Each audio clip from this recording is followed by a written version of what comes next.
I think it's time for us to witness Rafayel's story. I like how Xavier's description is longer than this one. Literally, Raphael's description is, if you met a Lemurian on a stormy night. That's it. That's it. Yes, so I did not notice this during my live reaction to the trailer. Apparently there was a lovely saliva trail that happened for the deep kiss, and I didn't notice. And I did go back and saw it, and I'm like, oh my god, they're taking things to the next level. Let's go. Chattiest boy with the shortest description. I know, right? Oh my goodness. Alright, I hope you guys all got your waters, your drinks, your snacks ready. Because we're gonna go through Rafayel's Omnipotent Perception.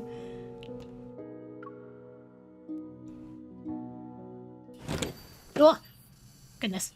A summer heatwave surges into the depths of the shade provided by green trees. It's not even noon, and the street cafes are packed with tourists. Afternoon sunlight pours in through the cool glass windows, casting specks of light on the smiles of two ceramic angels. I have everything you can think of. Dinnerware made centuries ago, glass ornaments, even manuscripts from well-known artists. Ooh, manuscripts. Or maybe you want to see something else, miss? Don't mind me. I was just passing by and thought I'd look around.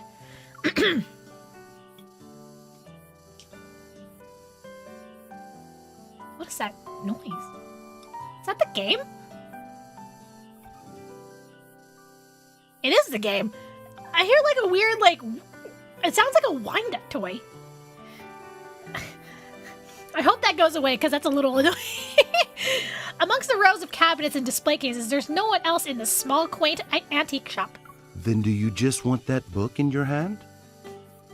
Is it cicadas? That doesn't sound like cicadas. Or at least not the usual cicada sound effect that animes and games and stuff usually use. Yes, I do want to buy it. I nod absentmindedly and glance at the book I've grabbed to cover my face. One Lemurian on a stormy night? It's a rare book. In all my years, I've only ever seen the copy in your hand. That'll be 1 million gold, please. Mister, did you happen to see a young person around my age stop by the store? A young person? You're the only customer I've had since I opened the shop this morning. I see. Thank you so much. And could you please wrap this book for me? No problem. Though, have you paid attention to the weather? It might rain today. Don't stay outside for too long.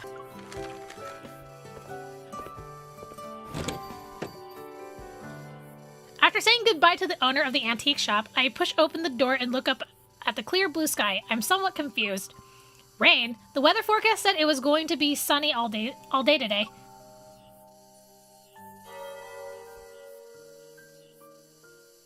The hall bell tolls in the distance for some time in the afternoon, resounding through the air. Raphael stands at the corner of a spiral staircase, watching as the girl disappears under the blazing summer sun behind the glass door. She seems like a good kid. He was there! What the heck? Yeah. And she's the kind of good kid you like, too. I already checked the luggage upstairs for you. Everything should be good to go. I see you're trying to change the subject. She doesn't understand me. She thinks she does, but... Huh? As the cicadas' frenzied okay, so that is cicadas. As the cicadas' frenzied chirps reach a crescendo in the afternoon, his voice fades. I told you before that you didn't need to see me. Everything's almost packed up. I can move out tonight. But I didn't sell the house you lived in back then. I'm keeping it for you. Rest assured, you don't have to worry about anything here. Oh, is him and the antique shop owner friends? I just stopped by to see you. Don't get ahead of yourself. I'll be more careful about not revealing my whereabouts. Maybe there'll be a day when I move into your neighborhood. You can do that right now. Talia and I will take care of you. For those who don't know, Talia is his aunt. Haven't we spent enough time together? I'd rather enjoy some time alone. Wait, is he related to this antique shop owner? I don't quite remember from all the anecdotes and stuff. Knowing what he means, Raphael purses his lips and doesn't say anything. Never mind.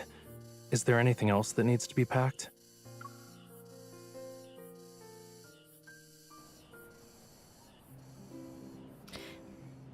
Oh, thank God, the cicada sounds are gone! Thank you, Gabe. I was really hating those sounds. I don't like that cicada sound. Oh my God. My brain can rest easy. This summer, Raphael and I went to a country located on a peninsula, which is renowned for its literature and art. After he completed his work for an art exhibition in its capital city, we traveled south along the border for sightseeing. The final step of our trip is a small city that encompasses the essence of the arts and literatures, but...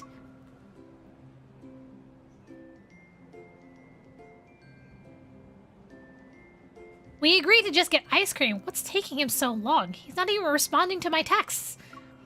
And I saw Raphael walk into that antique shop. How did he vanish in a blink of an eye?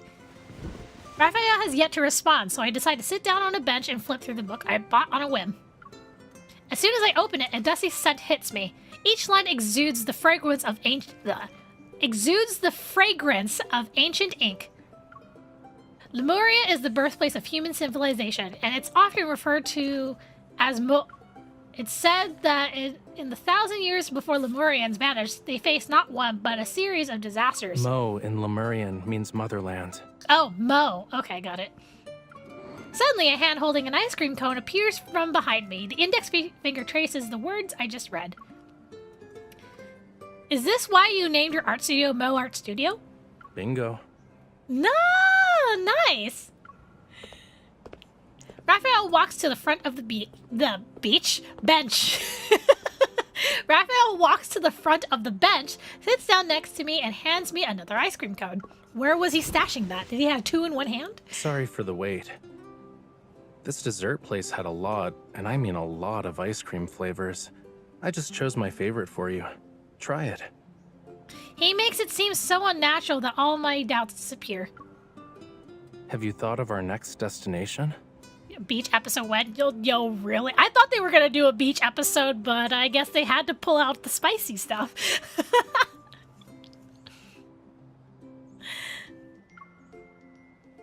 The guy said there was many must-visit places, yet we're only staying here for one more day. Raphael glances at the travel guide I have on my phone. The art museum closest to us right now has the world's famous Birth in the Oceans. Let's go there first. After the museum tour, we can head straight to the famous square by walking down this path for a bit. If you get tired of walking, we can visit a nearby bike rental to get a tandem bicycle. Hey, yo, tandem bike, let's go. Let's check out his tandem bike riding skills. I love that. For those who don't know, there in the previous spring event, one of the little mini games was like a little rhythm game, and on one of the visuals was us, the MC and Raphael riding on a tandem bike, and he was actually pretty wobbly on it, which was really funny. Yeah, you do have to be in sync for a tandem bike. Yeah, I heard like it's actually a lot harder than you think to ride those. The theater is definitely worth visiting, but we didn't make a reservation in advance. We'll have to try our luck. Why are you looking at me like that? I know you did your research ahead of time, but it doesn't seem like you're too familiar with this place. Oh, hang on. I have no idea what you're talking about. I just happened to live here before. Huh? As he speaks, he bites into his melting ice cream cone, his nonchalant tone treating this as a trivial matter. Since it's the last day of our trip, you should let me do the planning, you know? Hey, let's go. In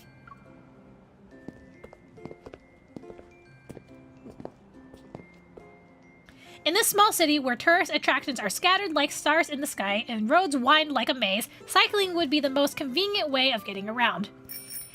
Inside the bike rental, Raphael fusses over the selection of bikes for a while before pushing forward a tandem bicycle. I figured us riding together on the streets would undoubtedly put the spotlight on us. Oh, whoops. It's been a while since I rode a bike. Can't we start with something simple and ease our way into doing more difficult things? What? And you want to use a tandem bike? Also, Pyrehead, I don't know what you said, but be careful. You can't be as I guess nonchalant on the YouTube chat versus the Twitch chat. Did you say something weird? Sea turtles climb trees, jellyfish are walking. With your previous experience, riding a bike won't be difficult. You have to believe in yourself.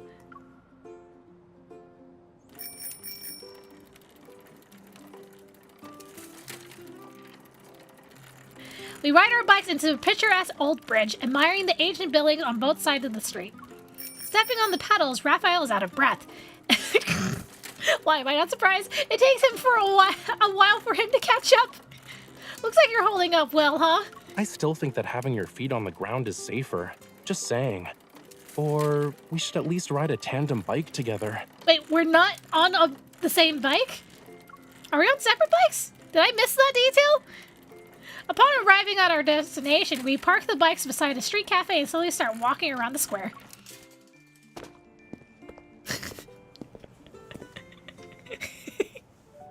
When you said you lived here before, what kind of life was it?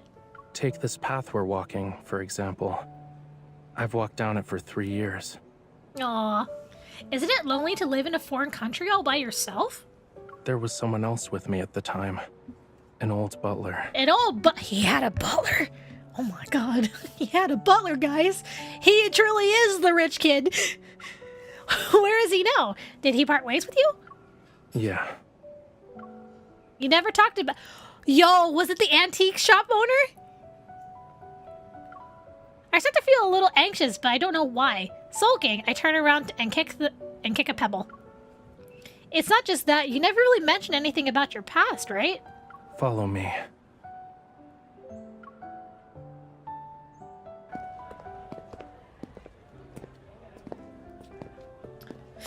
Following Raphael as he makes another turn, the street widens.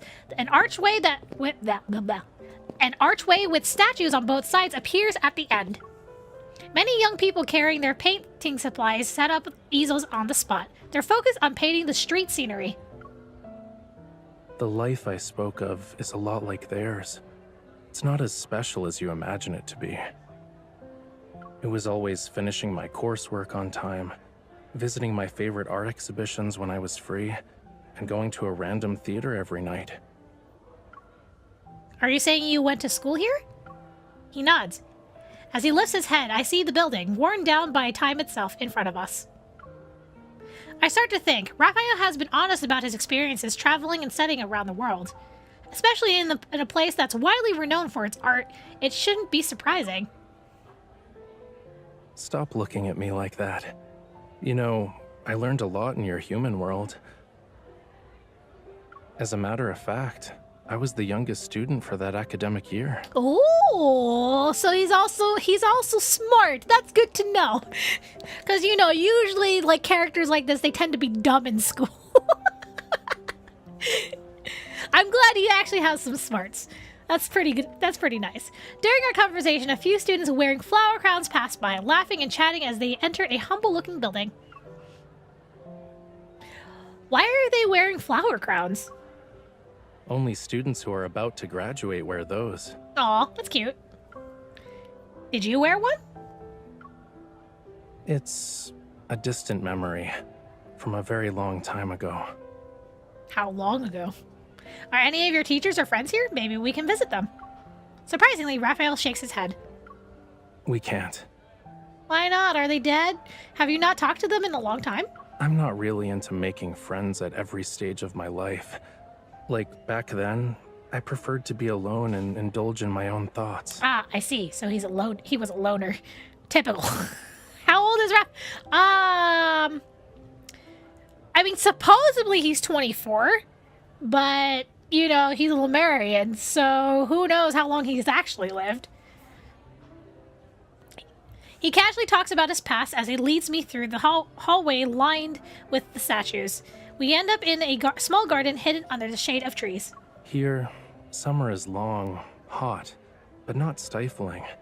The air is tinged with the scent of ripe fruit. I'd be willing to spend a whole afternoon in this place just to remember the name of a flower or a bird. Oh, he's reminiscing, guys.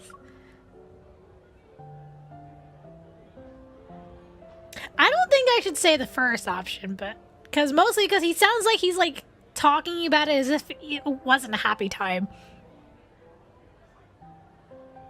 Are you happy? Do I look unhappy to you? Some, kind of. There's nostalgia in your words, but it's different from when you're actually happy.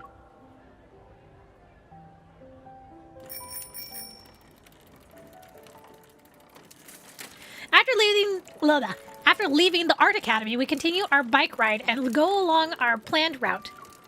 The road dips into a downward slope. The dry yet slightly cool summer night breeze caresses us. My thoughts drift, imagining those pests he mentioned. Not pests. I'm thinking about those cicadas. What I'm trying to picture in my mind is like a fishtail slipping through my fingers. Illusions that blur the line between reality and fantasy are left behind. Where did Rafayel go? Why hasn't he caught up yet? Becoming somewhat bored of waiting, I pull over to the side of the road, lean against the guardrail, and take out the book I bought from my bag. As we spent time together, I slowly realized something. Although Lemurians are human and humans look similar, their habits are vastly different. They adapt to the water pressure of the deep sea. They're used to the temperatures down there, and they don't like hot places in particular. Of course, in the eyes of the human, they're very picky about what they eat, wear, and use. Uh-oh, is he gonna fall? I see a panicked figure who's on the bicycle that's moving really fast. Rafayel! But before I can say anything, there was a cacophony of clinks and clangs. The bike couldn't be stopped in time, and he tumbled into the bushes the moment we locked eyes. Ah, yes, of course. Brushing off grass clinging to his clothes, he rubs his ankle and slowly gets up. Dazed, he looks around. For some reason, he looks somewhat lonely. He seems unhappy all of a sudden. Eh? Hello? There we go. Wait, did he change clothes? He wasn't wearing that earlier. Or was he? And I just wasn't paying attention. Wait. Anyway, seeing me approach, Rafayel abruptly sits down on the ground, pretending to have taken a painful fall. Of course, he's got to be dramatic. I saw nothing. Any guilt I was feeling vanished instantly. I take a deep breath and hold out my hand toward him. I'm sorry, I should have let you ride with me. Rafayel sits up and looks at me. He places his hand in mine. Yeah, you should have.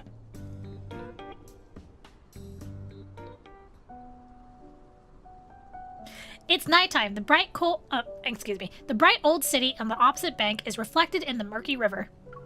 Rafayel and I lie in the grass next to the square, gazing at the night sky that's slowly lit up by the stars. And below that night sky is the tranquil cityscape. Let me guess, lying down on the grass and enjoying the scenery was also one of your special pastimes. Yeah, the first time I sat here, watching people come and go, I was jealous of them. Is it because they were happier than you back then? The sights and sounds, and the food too, are worth taking the time to appreciate. But those people didn't even spare a second glance. Ah yes, how very artist of The him. apple blossoms, lemongrass, butterflies fluttering over hilltops, and lemon yellow robin beaks. There are countless ceiling frescoes and works of art everywhere, and the small theaters have performed plays for hundreds of years. Yet because people have grown used to them always being there, they're taken for granted. And then? Eventually, I made myself forget about that unhappiness you mentioned. I embraced your human lifestyle.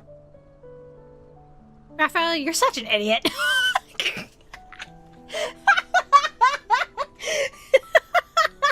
Wow. Then what does that make you? I'm trying to say that maybe it's better you don't trust me too much. After all, one of the survivors of your kind who was deceived by humans is dissipated into sea foam. I'm not that naive. These experiences and feelings, maybe I made them up to deceive you. Look into my eyes. Why? He absentmindedly rests his hand on his arms and turns towards me. You're a merman. Did it hurt when you first learned how to walk on land? Do you feel lonely in this world that is totally different from yours? Aww.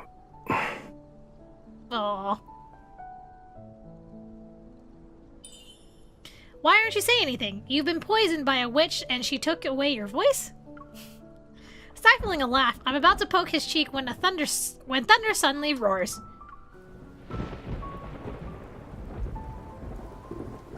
Raindrops fall from the dark clouds and have blanketed the sky. It's actually raining. It's raining. Let's head inside. It doesn't usually rain cats and dogs around this time. It's getting worse. Sorry, choking.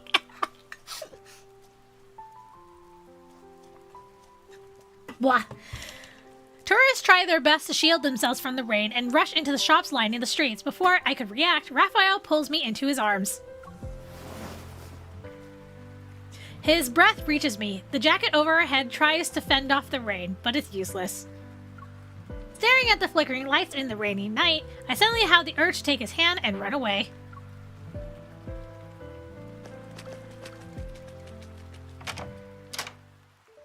Hurrying back to our hotel, the pouring rain outside seemingly isolates us from the rest of the world. It's so cold. Oh, it's so steamy in here. It's so steamy. Raphael leads me into the bathroom. He draws a bath and the warm water releases comforting steam. Is it hard to think of an answer to my question? I'm wondering if writing something like How to Care for a Lemurian would be easier, or would it be quicker to tell you 1001 Lemurian stories? Don't you know the consequences of the second option? If the ruler hears the same story again, the storyteller will be afraid he wouldn't tell me anything. I pretend to be serious and make a cutthroat gesture. Guess who's the one that falls into a trap without realizing it? Also, where did the necklace come from? He places his slender fingers on my shoulders and touches the damp jacket. You can be my caretaker, and I can tell you 1001 stories. Reckless? I'm okay with every choice you provide. When his hand touches the strap inside the coat, he freezes, coughs, and then quickly pulls back his hand. But you should take a hot bath first, or else you'll catch a cold. Seeing him about to walk away, I somehow managed to muster up my courage. You can't leave. You still haven't answered my question. Raphael's body stiffens before his hand can free itself from my grip. He stumbles and falls backwards into the bathtub.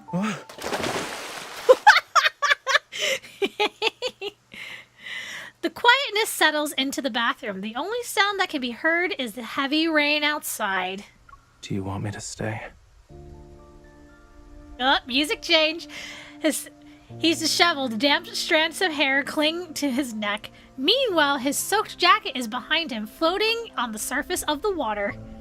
Soaked, he looks at me, the emotions in his eyes inscrutable. You could spare me the details, but there's something important you should tell me. How do you Lemurians express your love? Do you really want to know? Oh my. In the dimly lit, steam-filled space, he abruptly grabs my wrist. Raphael, you...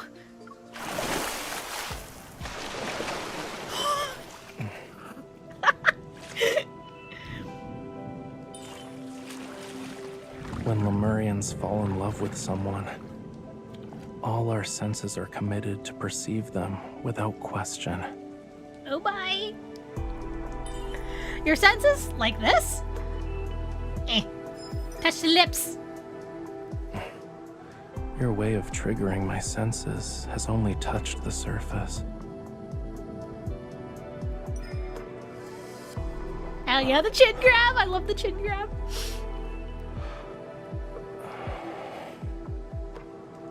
Oh my. Wait, further down? Huh? Are all humans idiots? Apparently. And this idiot is gonna go further down. Whoa. Someone's intentions are as clear as day. What intentions? What are you talking about?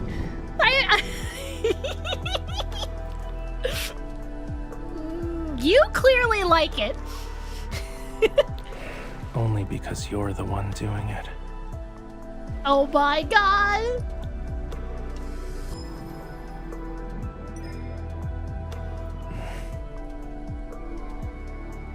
Raphael, your body is so cold.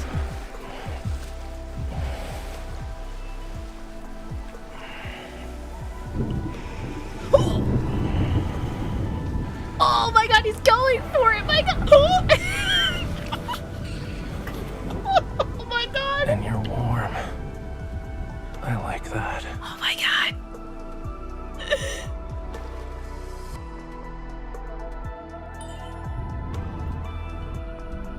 Raphael, you seem different.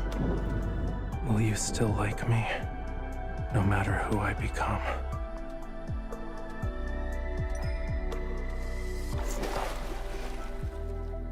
You. Look at him, he's so red. Whoa, hey.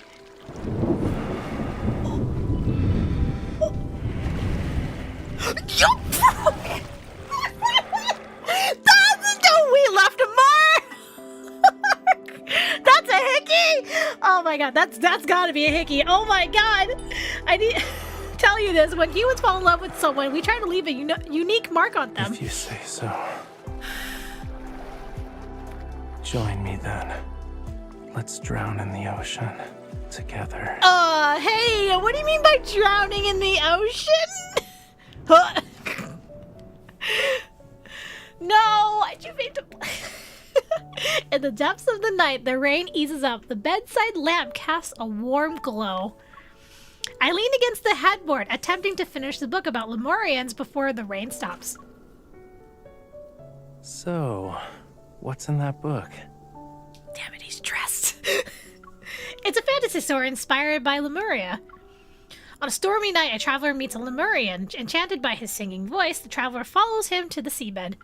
The plot itself isn't really creative. What draws the reader in is the questionable rumors about Lemuria. Like... There's this miraculous conch of wonders at the bottom of the sea that can store sound, and they can even hold a unique underwater ceremony. What? Capture? Hello? Oh no. Okay, there we go. Sorry about that. Let's see. Where did we leave off? Oh, Raphael starts laughing as he listens, his shoulders shaking. What?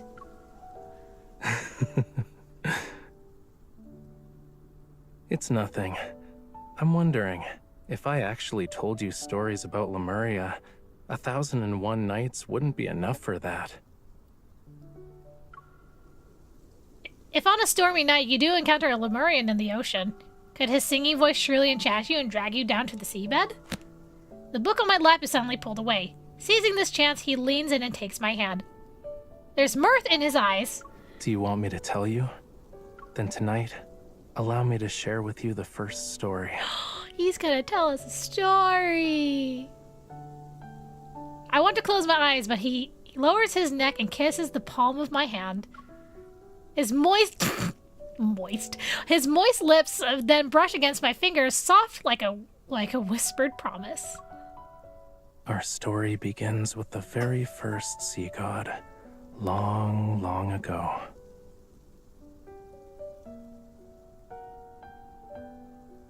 I slept well that night. Oh, did you, MC? Did you?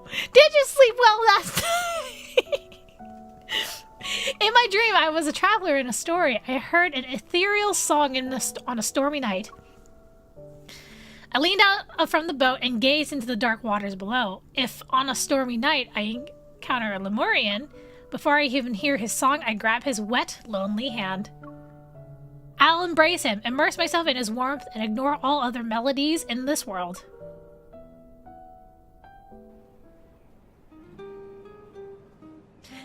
The next day, as we're getting ready to leave, Rafayel and I pass the unique shop again. Weird, I just bought a book here yesterday, now it's just a building with no one and nothing inside. Aww. Through the glass door, an empty display case casts a shadow as deep as a dark forest. Everything's packed up. We should get going. Everyone always seems so relaxed here. What do they even do? Maybe they don't do anything. They're just waiting for summer to end. The petals on the street reflect our faces along with the world behind us, seemingly unchanged by the coming and going of centuries. Yet, it's as if everything will evaporate under the scorching summer heat. Speaking of which, I could have sworn I saw you walk into the shop that day. Was I seeing things? Raphael returns his head to the side of the lush summer trees, pushing his bicycle along. You were imagining things. Oh, was I? Oh, okay, totally. Okay. I see how it is, Raphael. Keeping your secrets. That totally was his butler.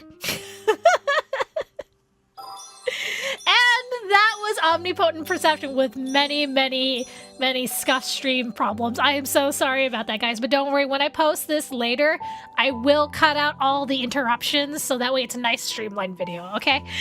My bad. I'm so sorry for the technical difficulties.